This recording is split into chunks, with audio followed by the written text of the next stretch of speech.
അദ്വൈത് നായർ സംവിധാനം ചെയ്ത് Sanoop തൈക്കൂടത്തിൻ്റെ തിരക്കഥയിലൊരുങ്ങിയ action comedy ഗണത്തിൽപ്പെടുന്ന ചത്താപ്പച്ച.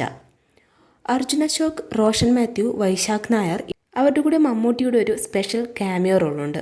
Fort Kochi ബാക്ക്ഗ്രൗണ്ടിൽ WWE സ്റ്റൈൽ റെസ്ലിങ്ങും ഫണ്ണും ഫൈറ്റും ഇടകലർത്തിയ ഒരു ട്രീറ്റ്.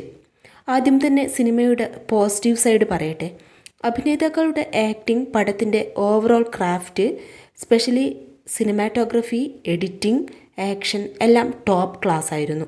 അവസാനത്തെ ക്യാമിയോ റോളിൻ്റെ ഫൈറ്റ് സീൻ ഒഴികെ ബാക്കി എല്ലാ ഫൈറ്റ് സീനുകളും WWE ഫാൻസിനുള്ള ട്രീറ്റ് പോലെ സ്റ്റൈലിഷ് ആയിട്ട് തന്നെ ചെയ്തു വെച്ചിട്ടുണ്ട്. ചൈൽഡ്ഹുഡ് നൊസ്റ്റാൾജിയ ഫുൾ ഓണിലാക്കിയെന്ന് തന്നെ പറയാം. ആദ്യ പകുതി ക്രിഞ്ചൊന്നുമില്ലാത്ത ഫൺ മൊമെൻറ്റ്സ് ഒക്കെ ആയിട്ട് ഫുൾ എൻ്റർടൈനിങ് ആണ്. കഥാപാത്രങ്ങൾ തമ്മിലുള്ള ബോണ്ടിങ്ങും ഫ്രണ്ട്ഷിപ്പും നല്ല റിയാലിറ്റിയും ഉണ്ടായിരുന്നു. ആക്ടേഴ്സിൻ്റെ പെർഫോമൻസ് തന്നെയായിരുന്നു ഏറ്റവും വലിയ പ്ലസ് പോയിൻറ്റ്. അർജുനും റോഷനുമാണ് ലീഡ് റോളിലുള്ളത്. എല്ലാവരും അവരവരുടെ റോളുകളോട് നീതി പുലർത്തിയിട്ടുണ്ട്. മമ്മൂട്ടിയുടെ ക്യാമിയോ സീനിലെ എക്സിക്യൂഷൻ കുറച്ച് വീക്കായി തോന്നി. ഫസ്റ്റ് ഹാഫ് ഇത്രയും ഹൈപ്പോടെ വന്നിട്ട് സെക്കൻഡ് ഹാഫ് കുറച്ച് ഡൗൺ ആയതുപോലെ തോന്നി.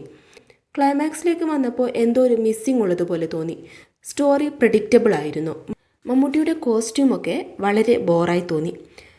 തിരക്കഥയിൽ എന്തോ ഒരു അപാകത ഉള്ളതുപോലെ. ഓവറോൾ നല്ലൊരു സാധ്യത ഉണ്ടായിരുന്ന ഒരു കൺസെപ്റ്റിനെ ഫുൾ യൂട്ടിലൈസ് ചെയ്യാത്തതുപോലെ തോന്നി. എന്നിരുന്നാലും ആക്ഷൻ, കോമഡി, WWE വൈബൊക്കെ ഇഷ്ടപ്പെടുന്നവർക്ക് നല്ലൊരു ഫൺ വാച്ച് മൂവിയാണ്.